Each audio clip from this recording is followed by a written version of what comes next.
Now, first and foremost, first thing I want to talk about, for those of you who haven't been keeping up with Daddy Sax and the creator series he's been doing, basically he's been doing a series where he goes in depth and in detail and talks about what it's like to be a developer and develop games for full time and share his experience with the world, basically. And he's had a project since like 2022-ish, I'll say, where he's been talking about gaming, and the process of game development. And recently, as in like a couple of days ago, he announced, and today he released the final episode of that series. It's called like Sakurai Creates or Sakurai Plays, something along those lines.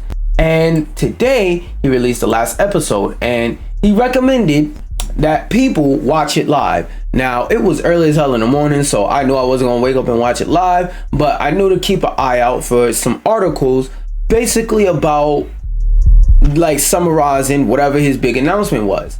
And the biggest takeaway that I've seen a lot of people say, and I'll probably watch it eventually later, but the biggest takeaway people have been saying is that he said that his next game has been in development since April 2022 and will be announced sooner or later.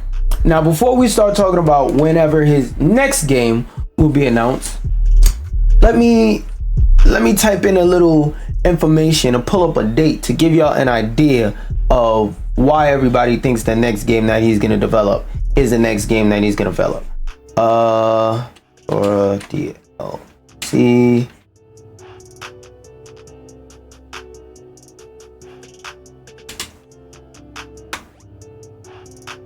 Monday, the 18th of October, 2021. So, hey, it's been exactly 3 years since that happened. And he said he started developing his next game 2022, meaning for the last 2-3 years, this game has been being developed. Now, from October to November to December, that's 3 months. Then the first 4 months of the year is April. So 4, 5, 6, 7 months. This man took a 7-month break before he did the thing that I'll be telling y'all, and y'all think I'll be joking when I say he took out the legendary sleeping bag, he fluffed it out, made sure it was all nice and good, swept up under his desk, and he put the sleeping bag back. He said it's time to get back to developing after a low 7-month chill period, after a low 7-month break. It's time to go back to sleeping under the desk, looking hard all day and all night at this screen, absorbing all this blue light, trying to figure out how these characters are gonna get designed. It is time for the cycle. This game, which we can safely assume is Smash, come on, has already been in development for two and some change. I can definitively say 2 and some change years. Come on now. We know what time it is.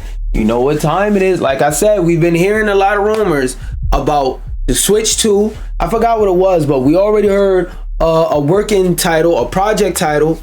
It's time for Smash rumors. One thing that always comes alongside rumors of a next new Nintendo console are rumors of a new Smash game for it. But let's read on in this article and see if there's like any context, anything that they could add. It's not too much since it's the video, but Sakurai, aka Masahiro Sakurai, aka Daddy Sax, recently uploaded a video to his channel. Okay, I went over that. He said that he initially wrote the proposal for his next project in July of 2021 and saw it didn't release till October. So that 7 months might have just been me pulling numbers out my ass. Bro did not take a second. He didn't even, from what it sounds like is the sleeping bag, because Sakurai actually is one of the few video game developers that have a very, very strong passion for developing games. And he also has a unique benefit of having produced so many financially successful, good games that are beloved in the eyes of the gamers before, to the point to where he has that perfect balance of knowing how to make a good game and also not having executives, like I always say, dick on his shoulder looking over like, that looks real good right there, but can you make it a Fortnite? Yo, why was that timing so good? Because that was some evil, devious shit I was talking about. but they standing there dick on his shoulder like, we don't know if this game is gonna make money. Can you make it a Fortnite? Like, he doesn't have to deal with those type of problems because he's been around for a minute, and the people over him, the figureheads over him, are people who are gamers as well. So they're able to see and understand what a good game that people would actually want to play is, instead of all these developers making fucking games and then have bigwigs that don't know shit about games, dick on the shoulder, gun to their head, imaginary monetization blicky like, yo, that looks cool, but make it Fortnite. But sir, that's not what the game is intended to be. We would have to restart. No, we ain't got time for you to restart. I already put too much money into this shit for you to restart, and I'm impatient. Make it a Fortnite. So he's in a very unique position. This man genuinely, like, a lot of people in the industry would genuinely love to be in his position. He genuinely has a good position. This nigga chooses to develop as hard as he can. Cause he could honestly do like that dude at Bungie and raise his salary and say fuck you to everybody else while he's sitting on piles of cash buying 6 and 7 cars a fucking year every year, and make them to develop the game and just walk around on some Butch Hartman shit like, yeah, my name on the front, that's mine, I made that, knowing damn well he ain't do a damn thing. Sakurai loves the grind. Sakurai loves sleeping under that fucking desk. Sakurai loves pouring over those design documents. Sakurai loves being intimate and into the process of making a game and making sure the game is what it's supposed to be and that it reaches its potential vision. I don't be joking. This nigga, I thought he took a little break, but I should have known. Daddy Sax never taking a break. Sleeping bag never moved from under the desk. He wasn't even done with the second wave of DLC for the first game, and he was already writing proposals for the next damn game. This man does it for the love of the game. Spreading misinformation with no blue check mark. He's doing it for the love of the game. And I'm not saying he's spreading misinformation. It's just a glitter meme. Anyway, and that through the project had been, though the project had been greenlit by October of that year, the plan was to begin development by April of 2022. So that was just like the worst case scenario date. Like I said, Sakurai enjoys the grind. He love this shit. He do this shit for the love of the game, B. He got his under his desk. You know how like when you sit in a chair, it get like a butt print or something like that? Under his desk, it's a print for where his sleeping bag is. At the end of the night, he roll it up, he roll it out, he set his timer, he said, I'm gonna get about 3 hours of sleep, wake up, shake it off, puts his alarm, all right, I'm gonna get another 3 hours of sleep. Then he wakes up and he gets to developing all day until his body is ready to fall out. Then he eat his food, repeat process. He does his shit for the love of the game, literally. Begin development with time required to assemble the right team. As per him, the game started production on time, which means that it has been in development for roughly 2.5 years at this point. Details on what the game is are scarce. As mentioned previously, whether it will be a new Smash Bros game or something else entirely. If it was going to be something else entirely, that means Smash wouldn't have gotten DLC. And Smash got DLC. Because the only time he pulled some shit like that is when he was making Kid Icarus Uprising. And that was in a time between when Brawl released and when he started working on Wii U. So, we're not getting any game besides Smash. Alright? Calm down. Unless he co-develops or, I mean not co-develops. Like, unless he basically chooses this Smash game to say, hey, I'm picking somebody new who I want to run the series for the rest of the time, and instead of just waiting until the last possible naive second, I'm gonna find somebody myself that I think is good, and I'm gonna teach them the ways, and I'm gonna put them in position myself. Unless that's what he's doing, nobody else is going to develop that game. That's his baby, number one. Number two, unless he develops 2 games side by side, which is not what he's saying here, that's also not gonna happen. Okay, cool. I don't need that to pop up. Now actually, I want to leave this up. And sorry, my voice is a little bit sore today, but whatever, fuck it. Details on what the game is are scarce, as mentioned previously. Whether it will be a new Smash games or something else entirely, of course, the question is on everybody's mind. If it is the former, it should be interesting to see what form it takes. Either way, in the video, he himself being Daddy Sax, aka Masahiro Sakurai, aka Big Boy Sax, stated that the title would be announced sooner or later. So hopefully it won't be too long before we have some more concrete information. I love to see it, man. I really wish this nigga would take a fucking break, because he is a developer that has been sleeping under his desk, working with the team, don't want to discredit them, to crank out heat for years on end. Years. Take a month to yourself, my nigga, please. But hey, at least we know that whenever Sakurai gets in the stew, whenever he starts breaking his fucking arm, stirring that pot, that pot gonna be good. He gonna have an arm injury from whooping up while he's cooking, sounding like a damn undisputed character online, whipping up while he's cooking. But we know we gonna get some fire when he's done cooking. Keeping on the topic of Nintendo Switch users warned new update is killing the console. According to CBR, comicbook.com, I don't know where the fuck the art comes from. Basically, I might scan over this article and see if there's any information, like more information, but I just want people to be aware, if you have a Nintendo Switch, they're saying don't update your shit until the next patch. This news came out as of October 19th, 2024, 10:27 a.m. So you might want to wait till a hotfix or something drops when you get that update notification for your Switch, because I know a lot of people are, like, as I read in that other article, aren't that great with technology, so they may not know something like this unless they hear someone like me say it. So until your Switch gets a hotfix update, don't update it. But let's read on. Nintendo Switch Lite and OLED users have been warned by fellow users that a recent update to the console is causing all kinds of problems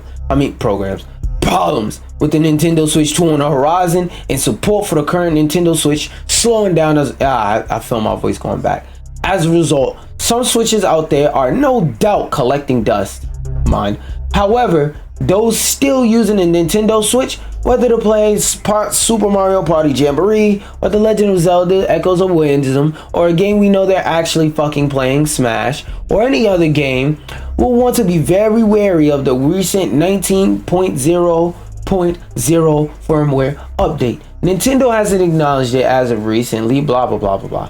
According to one Switch user, their Switch has had issues running warm even when at full charge and on the dock for hours after it has been used. To this end, the battery appears to be draining quicker, probably because it's running hot. Since the latest update, 19 whatever, has anyone else found that your Switch remains warm in sleep even at full charge? Take your shit off the dock. On dock hours after gameplay, reads Reddit post. Yeah, don't leave your Switch charging for a very long time, because it could be, the update could be a part of it, but this also could be due to battery degradation, because whenever you have a battery that's just really old, because remember, this console came out in 2017. Okay, so y'all gotta remember, some people have just Switches that they've been leaving on a dock 24/7 or 24/7, and they've been leaving it on a dock 25/8. So that's part of the reason why their battery is fucking up, because it's constantly charging a battery, trying to keep it between 95 and 100%. So that's also a factor that I think should be kept in mind. It's as if it isn't able to reliably and consistently go into full sleep mode anymore. Along with the heat, it seems that faster battery drain can be seen when undocked, since it really can't sleep anymore. This issue is not just being reported by many Switch users, but owners of all three. Not only is this an issue on the standard Nintendo Switch, but also on the OLED and the Lite. I thought I was going mad. I've been resorting to full power offs. I was worried my Switch was giving up on me. Reads one of the comments on the post above. I thought I was losing my mind, as both my original version 1 Switch and OLED does not consistently sleep correctly. So I stand corrected. This is an all across the board thing, because like they said, I don't know. I'm just the type of nigga. I'm not gonna update my Switch until I hear a hot fix or update comes out where people aren't having this program. But this could also be the fated planned obsolescence, a fatal backdoor to try and get people to start going, oh, my Switch is not working so well. Oh man, I can't wait for the next Switch console to come out to get another one. Remember, Nintendo's not your fucking friend. While the majority of reports mention noticing the issue after downloading 19.0, others have claimed this has been going on longer than this. As I've been saying, if this is the case, it could be indicative of a much larger problem with Switch hardware, perhaps an earlier update being the issue. Whatever the case though, there are enough documented incidents to suggest that this is not an isolated issue. At the moment of publishing, and at the time of reading, I'm also assuming, there's been no comment on the matter by Nintendo. If this changes, they will be sure to update the story accordingly. In the meantime though, make sure that you're very, very careful if you update your Switch, because like they said, they don't know if this is a flaw caused by an earlier version of the software or if it's just hardware fucking up. Like, a lot of people aren't really too sure as to what the fuck is going on right now. They're not really too sure as to what's going on currently. So I would say definitely be wary if you update your shit, or if you notice this has been happening recently to you, you're not crazy. One thing I do want to mention that isn't so crazy is developers. Listen, if you're an indie developer, or you're just a developer from a big wig company that I've manifested will eventually see this, listen. Wait, hold on 1 second. One thing I've been saying for a while is when something comes out, absolutely matters. Now, what do I mean by that? I explain it like this. If you realize that, let's say it was Friday. What's Friday's date? The 25th. If you realize that Drake is dropping a dang album on the 25th of October, and you have an album that's coming out on the 25th of October, do not drop on the 25th of October. Push your shit back a month or pull your shit forward a week. Because when Drake drops, no matter what people been saying, calling him a fan, a pedophile, all of this stuff, when Drake drops, people are definitely going to listen to Drake over you, statistically speaking. And this is not one of those things where it's like me trying to say, oh, you suck, you're not Drake, da da da da, nothing like that, or me saying, oh, you gotta bow down to the gods. I'm saying, what I'm basically saying is understand the art of war. Don't fight a battle you cannot guarantee you're going to win. What do I mean by that? You know good and goddamn well, no matter who you think, whoever's music is better, whoever's music is worse, whatever the fuck, you know good and goddamn well, if you drop on the same day as Drake and niggas have to choose between you and Drake, that they're choosing Drake. It's very rare few set of artists that can compete with Drake. Like, for example, a J. Cole, Tyler the Creator, Kendrick. Artists on Drake's tier or above his tier or around his tier, they could compete. But nigga, if you're fucking, I don't know, what's that nigga name I was listening to earlier, that shitty ass snippet? Oh, Destroy Lonely. If you're Destroy Lonely, a rapper that a very small demographic of people listen to, which is not to say all his music is shit, it's just to say everything I've heard is shit, and the only people I hear listen to him is fucking like people of that like Travis Scott type of party music, like psyched out, I don't know how to describe it, but like psyched out fucking trippy type of music, like in that type of demographic. Those are people that listen to it. Not everybody's in that demographic. Everybody's in the I listen to Drake or I've liked at least one Drake song demographic.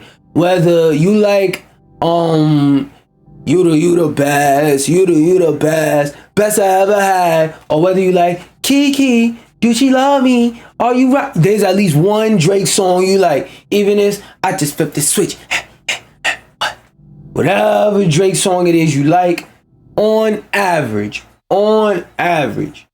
the average person is going to be more of a Drake fan. They're more a fan of your music. So you move your music from October the 25th, you pull it back a week. If it's already too late, let's say he Shadow announced it and said on the 22nd, October 22nd, and your shit's already playing for the 25th.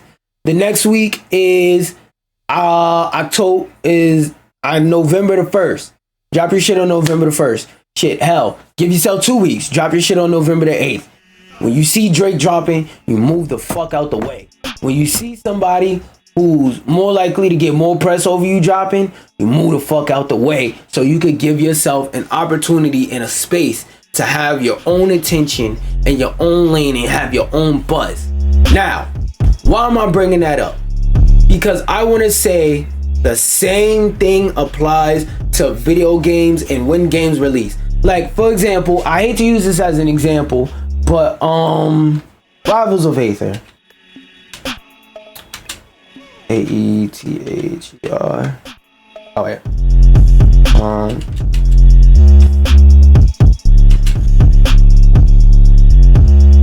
Rivals of Aether 2 release date. Releases on the it releases tomorrow.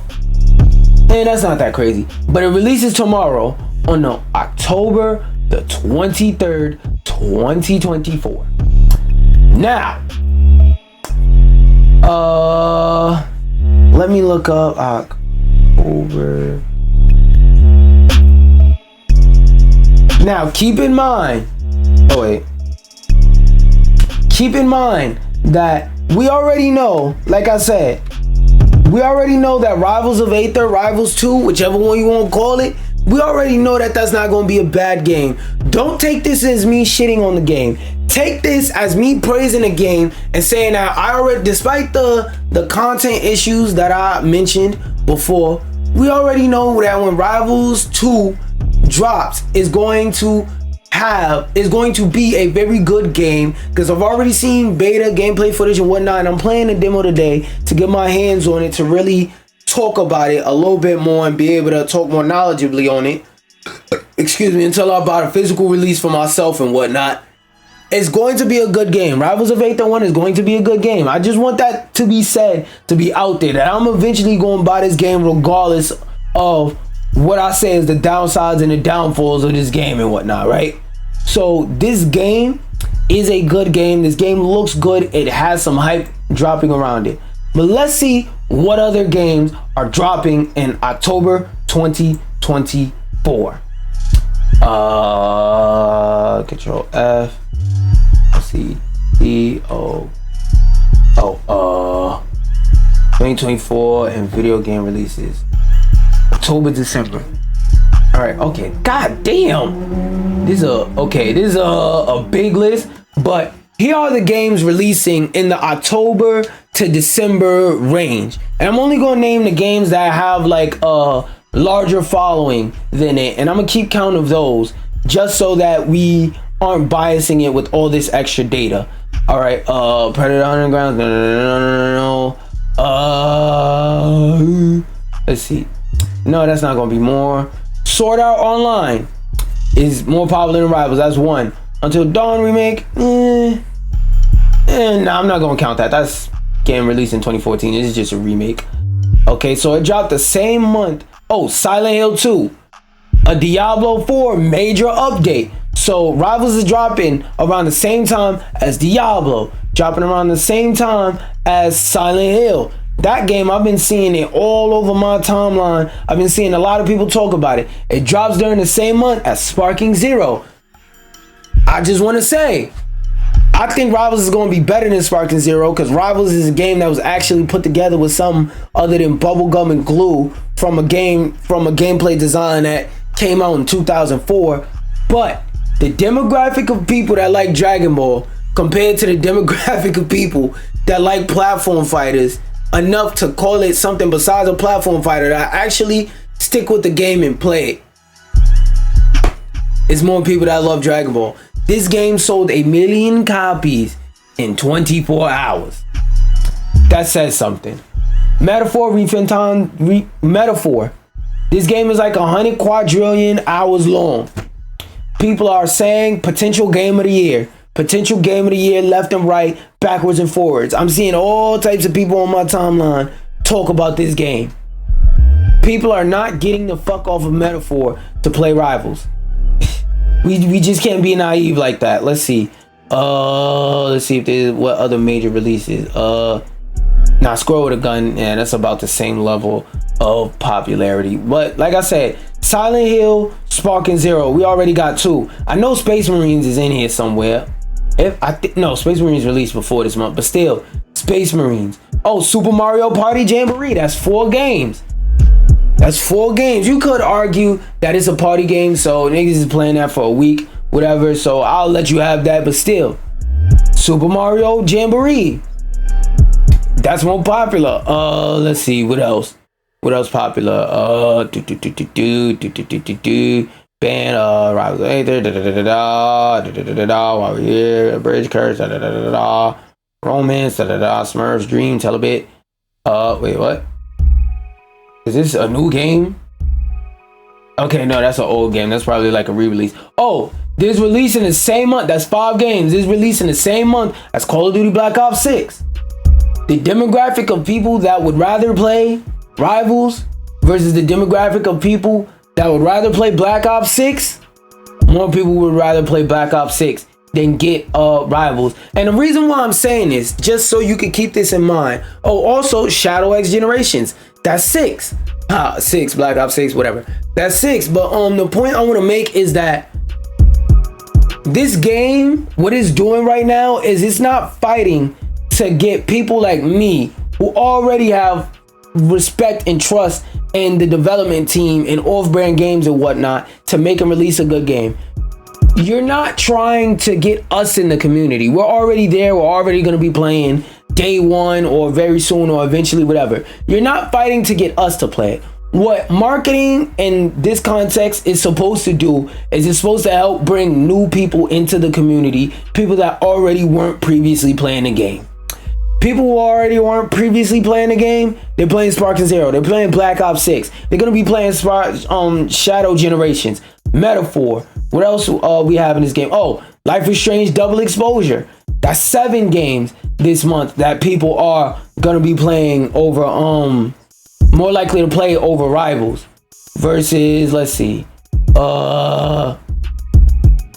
Redacted, Shadows of the Damned, Stalker, no. Batman Arkham Shadow, man. Okay, and then that's going into December. So I found 7 big name games coming out this month that they would have to heavily compete with. Versus, let's look at July, September. The first disappointment, people was on that for a bit. And even though we're looking back with hindsight, let's just see what competition they had. A shitty free-to-play game that niggas was going to play for a week. Zenless Zone Zero, that was a hidden banger that came out of nowhere. They couldn't have previously known that that would have been competition if they would have dropped in, what is this? July. So Zenless Zone, but that was a hidden banger. No, there was no, Once Human, another hidden banger. There's 3 hidden bangers they would have. Ace Combat, no. Bleach, fuck no. Ori Tail, Princess Maker, no. Fitness Boxing, no. Deliver Us a Moon, Demon Slayer, definitely the fuck not. Mario Party, but if it was only Demon Slayer characters, get the fuck out of here. I only found 3 people that they had to compete with so far, and I discount 2 of them. Ninja Turtles, and then we're in the next month. So you see how during June, was that all of June? Oh no, that was July, excuse me. No, there's more in July, excuse me, I'm bugging. I thought it was going to the next month.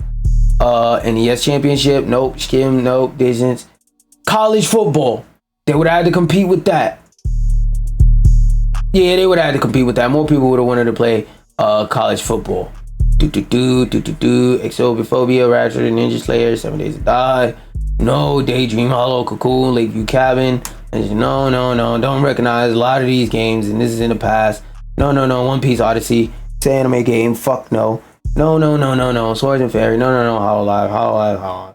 Whatever. Alright, so would you rather compete with one major game that we knew was going to be a banger came out, and 3 games that came out of nowhere and were wildly popular versus competing in a month where it was 7 games that I said they have to compete with. I think 6 technically, because I might have said Space Marines and added that to the count. So whatever many games. 3 games that were hidden sleeper bangers that came up, popped up out of nowhere, and got wildly popular in a month. 1 game that was pre-established competition versus a part of the year where a lot of major AAA games release. Which would you rather compete? In a season where it's unpredictable whether you'll have any actual competition, when you're making a sequel to an already good game that's already getting praise from the beta testers and alpha testers and stuff like that, where you're making a sequel, meaning you got a name brand, meaning you know you're gonna get some guaranteed money and promotion from people who are already a part of the fan base? Would you rather have to fight in that season of gaming, or in the season of gaming where people will have the big bucks to put their shit on TV, advertise on TV, advertise on all social medias heavily, way more heavily than y'all can afford to? Would y'all rather compete with those people, the big wigs, or would y'all rather compete with the people who aren't big wigs, where you're basically the biggest in the room at all times? Now, again, I really want to emphasize, because I don't want no dumbass Rivals of Aether fans coming on my shit talking about, oh, so this nigga just hates Rivals of Aether. No, I love Rivals of Aether. I'm a simp for any platform fighter. And even if I didn't love Rivals of Aether, I wouldn't be able to say shit because I'm playing the shit regardless. Rivals of Aether 1 is a good game. I expect Rivals of Aether 2 to meet that standard of quality or go above it. And I know that it's going to, at minimum, meet that standard of quality. So I'm not saying this shit is going to be trash. I'm saying if you don't listen to drill music, allegedly, there's a rapper named K-Flock that is allegedly in a game called DOA. Now, what it stands for in that context is one thing. But when I say this game is K-Flock and I do this, I mean, this game is dead on arrival. This game is DOA. There's going to be some people in the community that enjoy it and that uplift the game. And the game has some pretty big names behind it and some pretty big people who know what they're doing and are well experienced working on it. So I'm not saying the game will flop and the game will die and just stay dead for the rest of history. No, that's not what I'm saying. This game is a passion project that just so happened to start making money. So the developers said, fuck it. Let's bring it into a light. Let's bring it into a realm to where we could push the game up and build on the foundation that we accidentally hit on gold with. And I respect that and I love that. I'm just saying, don't, like, with this release date, me personally, I think this release date is going to melt the wax off your wings. You're flying too close to the sun. If you're not familiar with the story of Icarus, long story short, he defied the god. This is an old Greek myth. He defied the Greek gods of the time. They said, hey, we didn't give humans wings because we don't want humans to fly. It don't matter what reason we don't want humans to fly for. We didn't give them wings because we don't want them to fly. He went and Icarus went and he was a great inventor. He built some wings. He was flying over the ocean. And the dude that gave him the wings said, don't fly too close to the water, because then the coldness and the air or whatever over the water is gonna drag you down and you're gonna crash into the water and you're gonna drown because you got these heavy ass wings attached to your back. Don't fly too high up, because the higher you go up, the hotter it gets. Your wings are heavy as hell and they're made of wax. If those wings melt while you're in the air, guess what's gonna happen? You're gonna come crashing down to the ground with no control of your speed. You're gonna nosedive and you're either gonna break your neck flying over land, or you're gonna fall in the water and you're gonna drown and die. It was 2 people flying. One dude, he was flying straight, normal, regular, doing it the way he was instructed. The other dude, he started trying to be fancy, flying down low and flying up high. Didn't fucking listen. Flew close to the sun, his wings melted. That's it, it's over, it's clipped for him. With this decision, I'm not saying that they're gonna drown, but they're definitely gonna see some of that wax drip off their wings a little bit, all right? I wanted to bring up this article to highlight the point I was making and to say that, like, just in case y'all think this is some theory shit that I'm just crafting in my head, I just lonely little nerd troll nigga in my room and just making the fuck up. This is an industry giant, an industry leader saying that they engaged in the same practice years before I was even born, probably. When did Banjo-Kazooie come out? That was N64, so that was before I was born. Release date 98. So this game came out in 1998. I wasn't born yet. So these are strategies that niggas was engaging in literally before I was born. So this is not some new shit I'm making up, but let's read on in the article. Oh, it's a tweet. Let's go. And I'll skim through the article, see if they give any extra context that I could like use to help y'all understand. Like, cause I know that like a lot of people watching these is going to be like other creatives, so I just want to give y'all some knowledge to help y'all move forward. And I also just like talking about games, so whatever. Miyamoto on Banjo-Kazooie, Famitsu 5/8/98. So this article came out before I was even born. The Zelda delay is partially BC because of Banjo. It's so amazing that we don't want to be outdone. This game came out and it's fucking fantastic. We know nobody's picking up our shit at this time because they're gonna still be playing Banjo-Kazooie. Move the date. If Mario's bento, Banjo's a deluxe bento. If we're a regular bento box. Okay, so let me translate this example into English so it's easier to understand. If Mario's McDonald's, what's the name of that store? Oh, if Mario's McDonald's, they're Banjo's Roof Chris. At the time, Banjo had it like that. That's basically what they're saying. They're saying, look, Mario isn't that bad. When we make Mario games, we not making some bullshit. We not making no games that's ass atrocious or nothing like that. We just not Banjo-Kazooie. And right now, what people want to play is Banjo-Kazooie. So if we're gonna give them something that's wildly and drastically different, we're gonna have to give it a second and wait until they have that craving to get something new. Then bam, we hit them with that new Zelda drop release date. I don't know how the art style will go over, but once you're in, you'll be hooked. So they're saying we're creating that gas. We're creating something good. But if we release it at this specific time, people won't look at it. People won't give a fuck. People will skip over it. In an interview in the May 8th, 1998 of Famitsu, Miyamoto mentioned that he felt competitive when he saw Banjo during development. Okay, I don't necessarily know if this translation is accurate, but yeah, that's the summary of the original tweet. We'll skim around, see if there's any context. The quotes from a piece of on Twitter translated by Ocarina of Time had originally been scheduled to release in late 97, but at this point it had already been shifted back multiple times, blah blah blah. That's just them repeating the quote. Ocarina of Time wasn't delayed just because Miyamoto was afraid Banjo-Kazooie, which is okay. There's more than one reason to delay a game. But of course, Miyamoto noted in another old magazine interview that the need to get Yoshi's story finished at the time also contributed to the delay. So they were also working on other projects. That was one factor of many. But all I'm trying to say is it was a valid enough factor for him to go on wax, on paper, on can, whatever the fuck term you niggas use now. It was a valid enough reason to be meaningful enough for him to mention it in an interview. Because if it wasn't a meaningful reason, once that interviewer got to sitting there asking questions, writing down, jotting down the answers, or hit record on that recorder, waiting for the recording to go, the interviewer would have never wrote this shit down because he would have never said it.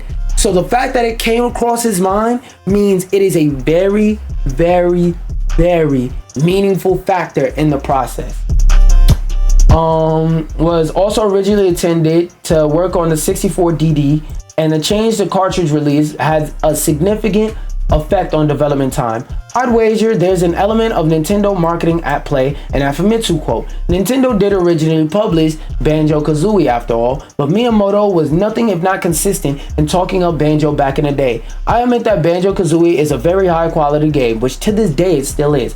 If you have never played Banjo-Kazooie and you've never beaten it, at least play the first level.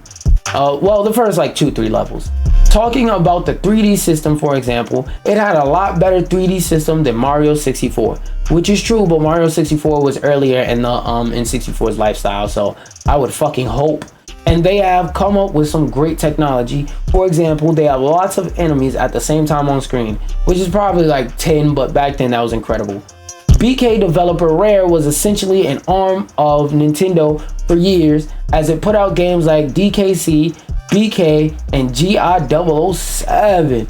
But it was technically an independent company. Okay, that's just them giving you some background and telling you about the damn near death and how they're currently on life support. But still, I just wanted to bring this up and make it apparent. Like, yo, stop dropping your fucking games in the middle of gaming season. Now that we're done talking about that gaming season bit of news, let's talk about another gaming season bit of news. Kotaku has published their The Last of Us and Other Games reveal of PS5 Pro modes. Is there a video or anything like that? Okay, so they have a couple, so they have what? 2 quality comparison videos, and we're gonna watch them and see what the difference in are these both Alan Wake? Okay, so they have an Alan Wake comparison video. Let's see what it's like. Okay, so it's going back and forth. Quality, put it in 4K. So y'all could always look at the title and the link of the video and go watch it on your own devices to really see the differences. But I'm gonna look at it and see if it's actually like a meaningful difference. The card just looks darker. It looks like they just turned on the setting for shadows because the PS5 can now handle it. Ray trace reflections, something that doesn't fucking matter. Okay, so just for those of y'all who don't know how to recognize ray tracing and what ray tracing is, basically look right here. I'll describe what's going on in a like non-technical way so that you understand what the fuck ray tracing is. But look right here. You see that?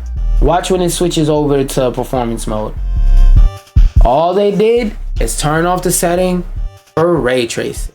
I mean, turn it on, turn it off for ray tracing because they think the PS5 can now handle it. That's all they did, bro. That's all they did. Ray tracing, mostly, it's other stuff technically that ray tracing does, how it affects lighting and shadows and blah, blah, blah. But the easiest way to notice ray tracing is in the quality of reflections on glass and stuff like that. That's like the easiest way to tell how good a game's ray tracing is. It's better ways, but that's like the easy baby one. And some of the chromatic abbreviation is a little bit more pronounced in the pro mode. Like, I'm not even gonna describe that, but look it up. So there's a PS5 Pro quality mode, ray trace reflections. There's a regular PS5 quality mode. You just look in the window, you just looking through the window, there's no reflections. Now, I'm not the pope of how niggas play games, right? But I guarantee you have never a day in your fucking life said, I'm not gonna play this game because I can't see my reflections in this window. No, it is not vital to this game from what I understand. So I don't think there's anybody out there truly saying that shit. Could just be me though. Not gonna lie, like from a standpoint of like somebody who actually like plays on PC, so I notice all these significant kinds of jumps. Does it look like a significant enough jump to warrant if you have a PS5 upgrading? Hell no. If you want to buy a PS5, let's say you want to be in the ecosystem and you aren't already, does the way this shit looks, does it justify buying a PS5 now and starting off at the Pro? No, save yourself some fucking money and buy a normal ass PS5. because your shit's gonna run a track race either fucking way. You're playing on a 4-year-old console. After a computer gets 4 years old, number one. Number two, whoever spec'd out this damn console didn't do it right, because they kept the same processor and just changed out the graphics card. So basically on PC, there's this concept called bottlenecking. That's what's gonna happen. Now, for those of you who don't give a fuck about the technical schmechnical operations and what bottlenecking is, what it means, and what all that fancy shit means when it happens. Basically, your console is more likely to fuck up in the long run. That's what bottlenecking does. It's more likely to fuck up again, a PlayStation is a big ass computer specifically built to play game. All bottlenecking does is overwork your CPU and make it so that the shelf life of your parts in your computer fucks with them, and it makes them overwork themselves a lot of the times in ways that could be mitigated if you just got a stronger CPU. Whenever you're for those of y'all who are like in a process of upgrading your computer or anything like that, because I'm in a process of doing that, always upgrade your goddamn CPU first. And if your CPU is maxed out for your motherboard, that means you're basically going to have to build a whole new computer, because it doesn't make sense to get a new motherboard and keep the same CPU fucking like quality wise in terms of parts. So if you're getting a new motherboard, or you need a new motherboard, what you should do is, unless your computer is at the point to where it's just not working, and if you're not at the point to where you need to buy a motherboard now, thug it out so that you could get a new motherboard, a new processor, eat the L on a graphics card for a little bit, then buy a new graphics card, and then maybe new case or whatever. But at that point, fucking, you're using a computer of thesis. One thing I want to go to from some news